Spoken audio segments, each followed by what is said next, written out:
Welcome to KB boutique. మనం ఈసారి new concept అనేది వచ్చానండి. ఆ మోడల్ వచ్చేసి ఇదిగోండి, బ్లౌజ్ వచ్చేసి మగ్గం వర్క్ విత్ ఆప్లిక్ అండి. ఆ బ్లౌజ్కి వచ్చేసి ఆప్లిక్ వర్క్ అనేది చేపించాను. ఆప్లిక్ వర్క్లో ఇదిగో చూడండి, పికాక్ వచ్చేటప్పటికి డీటెయిల్గా ఒక పికాక్ బంచ్ అనేది తీసుకొని బ్యాక్ సైడ్ అనేది వచ్చేలా కూర్చోబెట్టాము. తర్వాత నెక్ వచ్చేసరికి చూడండి, కట్ వర్క్ అనేది ఇచ్చాము. నెక్కి కట్ బీడ్తో కట్ వర్క్ అనేది చేపించాము. చుట్టూ కూడా మనం గోల్డ్ కలర్ సిల్వర్ కలర్ జద్దూస్తో స్టిచ్చింగ్ అనేది చేపించేసి మగ్గం వర్క్ అనేది చేపించాము. అలాగే హ్యాండ్ కూడా ఫుల్గా అలావరి హ్యాండ్ కూడా ఇచ్చాము. పికాక్ కట్ వర్క్ ఇచ్చాము. సేమ్ ఫ్రంట్ కూడా అదే మోడల్ కట్ వర్క్ ఇచ్చేసి ఒక చిన్న మగ్గు అనేది మొగ్గ లాంటిది చిన్న బడ్ లాంటిది ఒకటి అనేది ఇచ్చాము. అలాగే సేమ్ ఈ కస్టమర్కి శారీ కూడా డిజైన్ చేసాం. శారీ చూపిస్తున్నాను చూడండి. శారీ వచ్చేటప్పటికి కట్ వర్క్ అని డబల్ లేయర్ కట్ వర్క్ అనేది ఇచ్చాము. చిన్న చిన్న చీట ఇచ్చాము.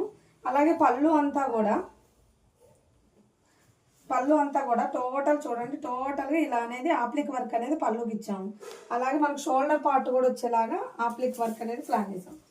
ఇలా షోల్డర్ పార్ట్ వచ్చేలాగా ప్రిన్స్ పెట్టుకుంటే ఎలా ఉండదు ఇలా ఉండేలాగా ఆప్లిక్ వర్క్ అనేది చేసాము.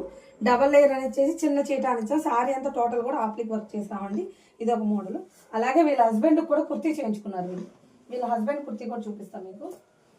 వీళ్ళ హస్బెండ్ కుర్తీ వచ్చేసరికి ఇదిగోండి, సేమ్ అదే ప్యాటర్న్ చూడండి. జెంట్స్కి వచ్చినప్పుడు మా దగ్గర జెంట్స్ స్టిచ్చింగ్ కూడా ఉంది. ఇదిగోండి, కింద ఒక బంచ్ ఆఫ్ వచ్చేలాగా ఇలా వచ్చేలాగా ప్లాన్ చేసి అనేది చేయడం జరిగింది. ఒక సైడ్ వచ్చి చిన్న బంచ్ వచ్చేలాగా ప్లాన్ చేసాం. ఇది ఫ్రంట్ కూడా కాలర్ దగ్గర ఒక చిన్న బంచ్, ఒక చిన్న ఫ్లవర్